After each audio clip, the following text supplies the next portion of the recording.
Quiet on the set, please. Camera speed. Sound production, take one. And action!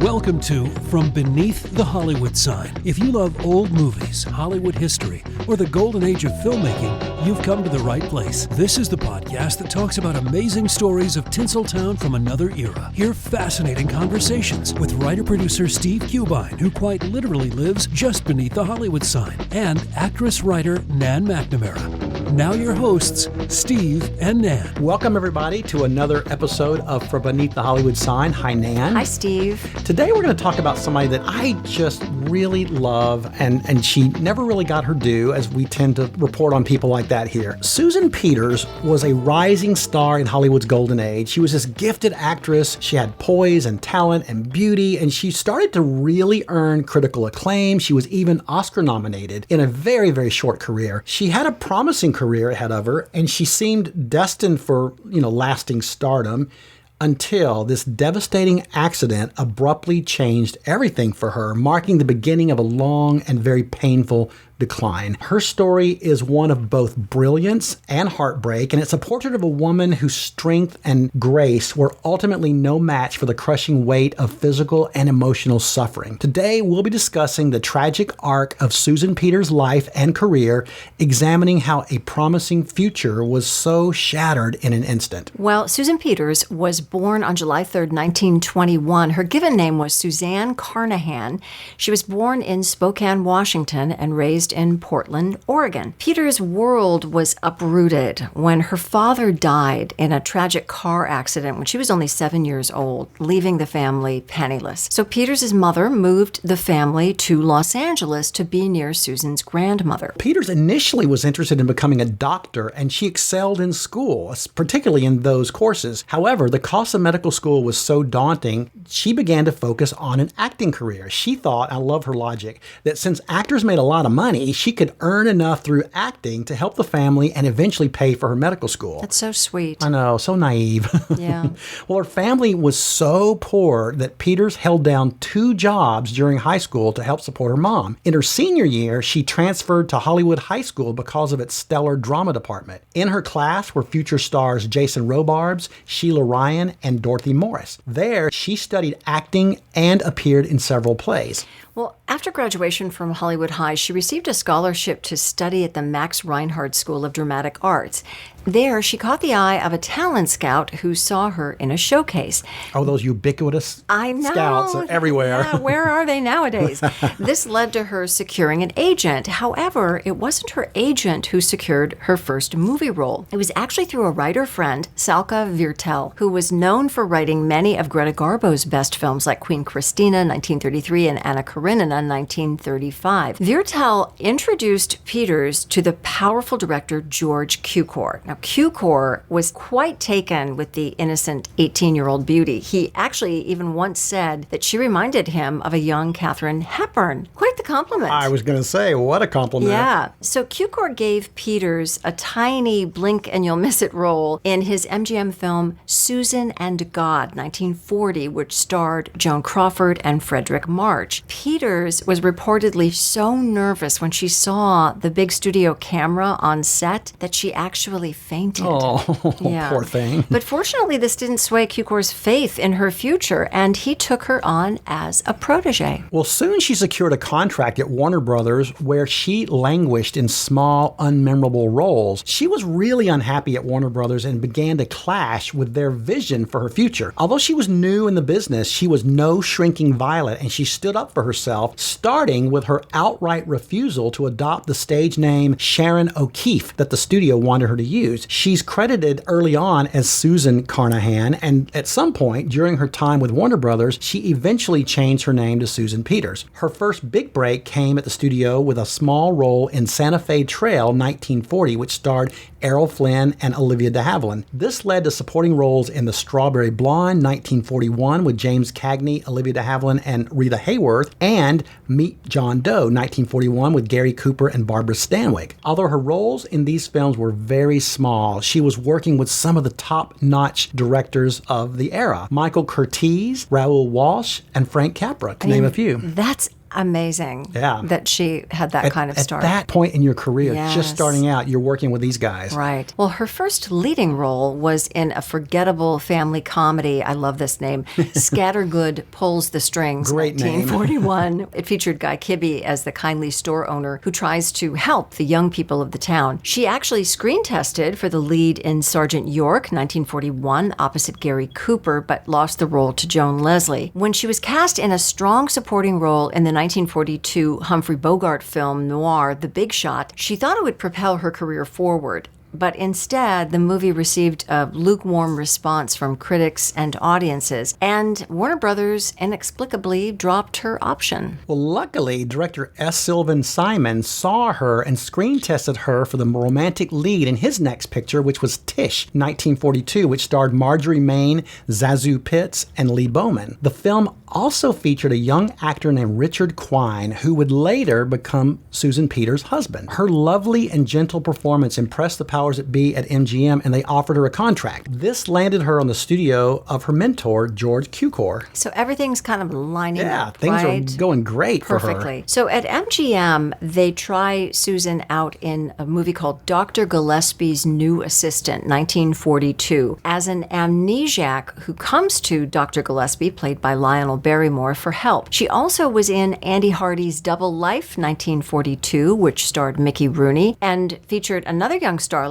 that MGM was trying out, Esther Williams. Well, Susan passed the test and was soon cast in the high-profile A picture, Random Harvest, 1942, directed by Mervyn LeRoy and starring Greer Garson and Ronald Colman. Peters gives a beautiful, delicate, poignant performance as Kitty, the young girl who's in love with Ronald Colman's amnesiac. I think it's so funny that there's two movies back-to-back that she did. It's had a little recurring theme in her movies. She nobly gives him up once she realizes that Ronald Colman's character is in love with someone from his past who he can't remember. Oh, how romantic, though. Yeah, very romantic. Well, her performance in Random Harvest was universally praised, and it earned her the National Board of Review Award as Best Supporting Actress. And she was nominated, as you mentioned earlier, for an Academy Award that year as Best Supporting Actress. However, she lost the Oscar to another fresh-faced ingenue, Teresa Wright, who gave a textured and powerful performance in Mrs. Miniver. And it's so interesting because Susan Peters reminds me of Teresa Wright. Oh, without a They're doubt. such similar types. Same type, yeah. I love that. Like Girl Next Door, Yeah. Innocent, yeah. Well, Random Harvest marked the third time that Peters had appeared on film with the young actor Richard Quine. Quine grew up in the business and was actually a lifelong friend of Mickey Rooney's, Oh, I didn't randomly know enough. that. Yeah. Well, apparently the third time was a charm because during the filming of Random Harvest, Peters and Quine began dating, and they soon were married on November the 7th, 1943. And Cesar Romero was reportedly Quine's best man at the ceremony. I wonder if Mickey Rooney was mad about that. They couldn't have been too close of friends. Right. Well, Random Harvest also changes the course of Susan Peters' career, and MGM is pretty happy. They are soon offering her lead roles in movies like Assignment in Brittany, 1943, opposite Jean-Pierre Aumont, Young Ideas, 1943, featuring Herbert Marshall and Mary Astor, and the romantic drama Song of Russia, 1944, opposite Robert Taylor, for which Peters received exceptional reviews, led by the New York Times, which wrote, quote, Susan Peters is extraordinarily winning as a mentally solemn but emotionally bonny Russian girl, while her star was on the rise. And what could possibly go wrong? What could possibly go wrong? Well, before we get into that, let's share with our listeners this week's Hollywood Pop Quiz. And the pop quiz question today is, who was the first performer with a disability to ever win an Oscar? Great I think question. we all know this. We've actually talked about him quite a bit on this show. Yes, we have. We'll be right back with the answer to that and more about the extraordinary life and career of Susan Peters after this. Hey, Steve and Ann will be right back, but first another stop on the Hollywood tour. They mention how Susan Peters transferred to Hollywood High School in her senior year. She took drama courses there because she said, quote, acting looked easier than cooking.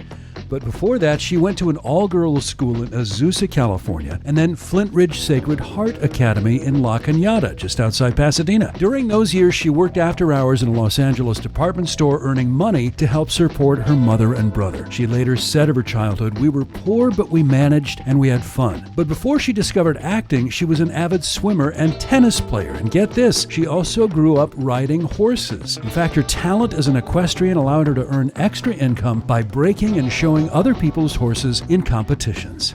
And now back to Steve and Ann from Beneath the Hollywood Sign. Welcome back, everybody. Before we get further into our story of Susan Peters and her life and career, we're going to give a shout out to our listener of the week. And this week, it is Patricia Townsend of Tuscaloosa, Alabama. Thank you, Patricia, for the nice comments and the sharing and the support. We really appreciate you. Thank you, Patricia. Well, we left off with a kind of a tease about her life going so well, her career going well, and what could go wrong. What could possibly go wrong? Well, everything. On January 1st, 1945, tragically, when Peters was on a hunting trip in the Cuyamaca Mountains, that's near San Diego. Okay, when you say hunting trip, already my mind is going crazy. I know, because that's going to involve guns. Guns. So, with her husband and her husband's cousin and his wife, they're on this trip. They're preparing to head back to Los Angeles. They're heading back to the car, and Susan goes to retrieve a rifle that had been left in the underbrush. So she leans over to pick up the gun. She pulls it from the thicket, and the .22 caliber rifle goes off. The bullet hits Susan in the abdomen, cutting a jagged path through her right lung. So her husband, Quine, drives his blood-soaked wife to a San Diego hospital, and on the desperate hour-long drive, because they're out in the mountains. They're in the middle of nowhere. They're nowhere. Yeah. Susan tells her husband, "I can't feel my legs." Ugh. So the damage was beyond repair, and she was paralyzed from the waist down. She would spend the remainder of her life in a wheelchair. MGM, to their credit, continued to keep her on the payroll and provided medical coverage. Then, 9 months after this horrific accident, her beloved mother died, which also devastated her. I don't know. I just keep thinking about that. You know, God doesn't give you anything you can't handle, but that is tough. That's a lot. Yeah. A few months after this accident, her latest film, which was a really wonderful comedy called Keep Your Powder Dry from 1945, which also starred Lana Turner and Lorraine Day, it was released. And prior to her accident, she had actually started work on another drama film, The Outward Room. And the film's producers were trying to figure out, well, how do we handle it now? Do we just go forward with a stand-in? Do we rewrite the script to accommodate her appearance in a wheelchair? But it was Peters who basically went to the producers and said, let's just let this go. And they ultimately shelved the project. Well, MGM did begin sending her scripts, but as Peters later recalled, Metro-Goldwyn-Mayer kept sending me Pollyanna scripts about crippled girls who were all sweetness and light, which I kept turning down. 2 years after my accident, I gave up and broke my contract. I won't trade on my handicap. Which, wow. That's pretty powerful. That is very powerful, yeah. While Peters was recovering, World War II ended and the wounded soldiers began coming home. Well, Susan felt this real kindred spirit for these young soldiers who'd been paralyzed during the war who were coming back, and her connection to them became much deeper than her connection to her Hollywood friends. I would imagine. Yeah, and for long-term convalescing, Birmingham Hospital, which was an enormous military infirmary, was built in Van Nuys, California. It eventually housed something like 1,600 paraplegic veterans. Wow. Well, and Van Nuys was close, so a lot of stars would show up there to show their respect and to honor these men. In fact, Marlon Brando spent time there to learn about life in a wheelchair for his 1950 film The Men, which was his film debut, actually, which was about paraplegic veterans returning. Well, Susan, too, made frequent stops at the hospital. And this is a quote from her. She said, "I went out for their morale," she told the Los Angeles Times in 1946, "but they ended up helping mine. Those boys are wonderful." Wow. Well, after the accident, her close friends, people like Lucille Ball, Desi Arnaz, and Lana Turner, they were encouraging her to get back out into the world, which was a really hard world to be a disabled person in a wheelchair. Think about it. Oh, it was long before there were any congressional protections or anything like that. Yeah. In 1945, she was the guest of honor at Ciro's nightclub at the debut of Desi Arnaz and his orchestra. This was her first public appearance since the accident. At Ball and Arnaz's urging, she did try to continue her acting career. She guest starred on the radio drama Seventh Heaven on December 11th, 1945, opposite her former Dr. Gillespie co-star Van Johnson. And in 1946, Peters and Quine, whose marriage was starting to buckle under the stress of Peters' depression and disability, they decided to adopt a son, Timothy, in an attempt to save their marriage, which is just never a good idea. Oh, it's so heartbreaking. Yeah, so it was really only a temporary fix. I wonder where Timothy is today. I know. I'd love to find him. Another friend of Peters was actor Charles Bickford, who I love. Mm-hmm. And he suggested that she get the rights to the Margaret Ferguson novel, The Sign of the Ram, which was about a manipulative and domineering poet who's in a wheelchair after rescuing her stepchildren from drowning. Well, she took the novel to Columbia, and they saw great worth in it, and they bought her the rights. Well, going into production, Peters saw this as an opportunity to reclaim the lost momentum of her acting career. And in an interview, she once said of the film, quote, "I know they will come to see what I look like in a wheelchair. If I can send them out thinking I am an actress, I'll be satisfied. This is my great opportunity." When filming started, Columbia created this splashy PR campaign announcing her return to the screen, which was very cool. Yeah. And I love this, on her first day of set, she was greeted on the soundstage by fellow actors Larry Parks and Evelyn Keyes, Glenn Ford, Ginger Rogers, Alexander Knox, Cornel Wilde, and Peggy Ann Garner, who had all stopped by to wish her well. That just kind of makes me cry. I bet there were some tears also on that first day. Yeah.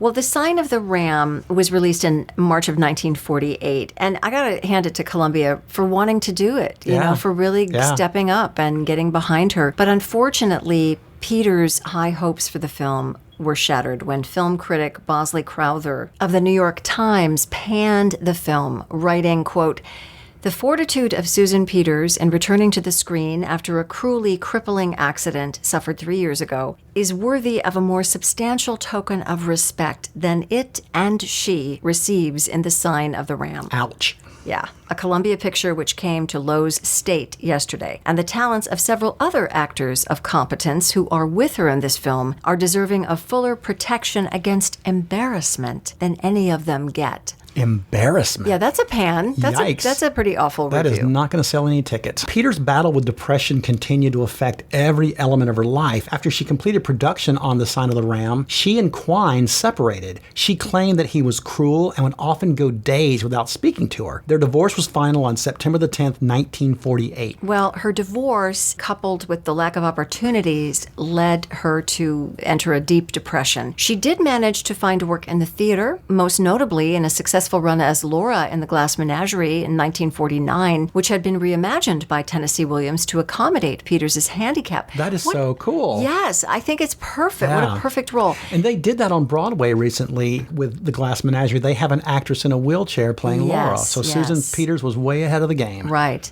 The following year, she appeared on stage again as the poet Elizabeth Barrett Browning in The Barretts of Wimpole Street, which also earned her rave reviews, again playing someone who is disabled. Yeah. Things started to look up briefly in March of 1951 when Peters signed on to the live daytime television drama Miss Susan for NBC TV. In the series, she played an attorney who happened to use a wheelchair, and it was the first television show to feature a disabled character in the lead role. Wow.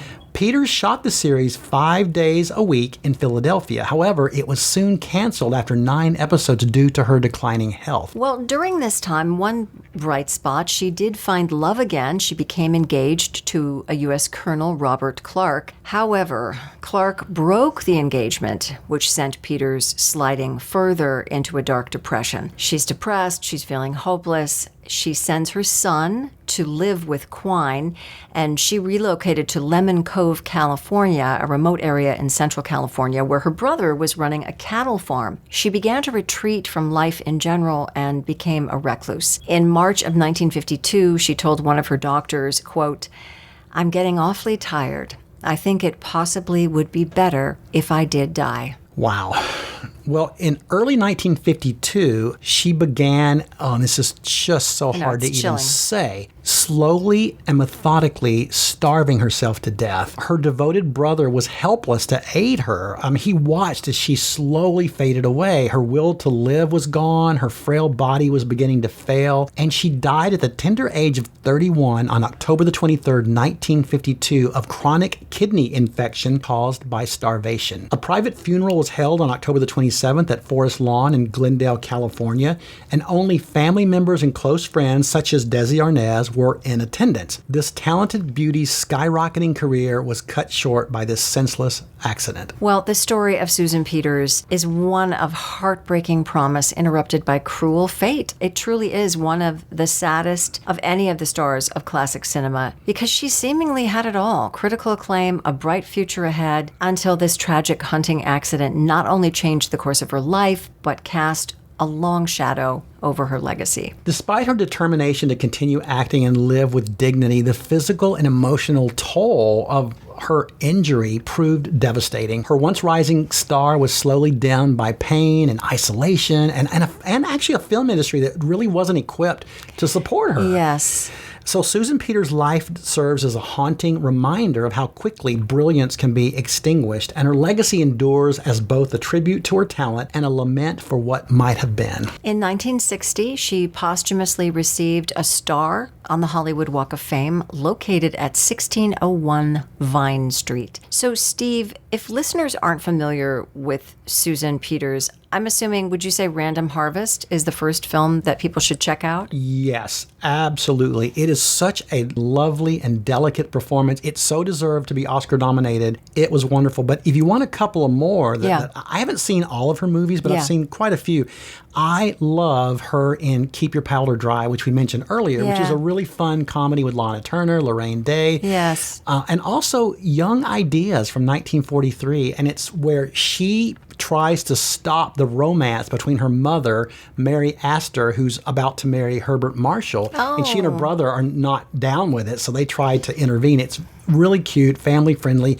And if you look really closely in that movie, you'll see a very young Ava Gardner as a co-ed. Oh, wow. Yeah. Wonderful. Well, I know Random Harvest is streaming on Tubi, which is free. So, and I'm sure other streaming services will have the others as well. Well, let's share the answer to this week's Hollywood Pop Quiz. And the question was, who was the first performer with a disability to ever win an Oscar? Well, that would be the gentleman from The Best Years of Our Lives. That was right. It was Harold Russell who won it in 1946. And in fact, he won two, as we've talked about before on the show. He won one competitively, and they gave him a special Oscar for his contribution to the service and the film industry. Right. Well, thanks everyone for spending this time with us. We would appreciate it if you would give us a 5-star review wherever you listen to podcasts. And if you watch us on YouTube, give us a thumbs up and subscribe. You can also find us on social media. Our handle is @FromBeneathTheHollywoodSign, and you can find us on Facebook and on Instagram. And if you'd like to email us, you can reach us at info@FromBeneathTheHollywoodSign.com. That's this week's view. From Beneath the Hollywood Sign. You've been listening to From Beneath the Hollywood Sign with Steve Cubine and Ann McNamara, the podcast that celebrates amazing stories of Tinseltown from its golden era. Join us next week for another episode and learn something else about Hollywood you probably never knew. Take a moment and give us a 5-star rating and a positive review, and tell your friends about us too. It'll help grow the podcast. Visit Steve's website at FromBeneathTheHollywoodSign.com. The executive producers are Steve Cubine and Nan McNamara. Executive producer and post-production supervisor Lindsay Schnebley. Associate producer and researcher John Price Ritchie. This podcast is part of the Airwave Media Podcast Network. Visit airwavemedia.com to listen and subscribe to their other fine shows like The Box of Oddities and The Shallow End with Schnebley and Toth. Copyright 2025. All rights reserved. That's a wrap.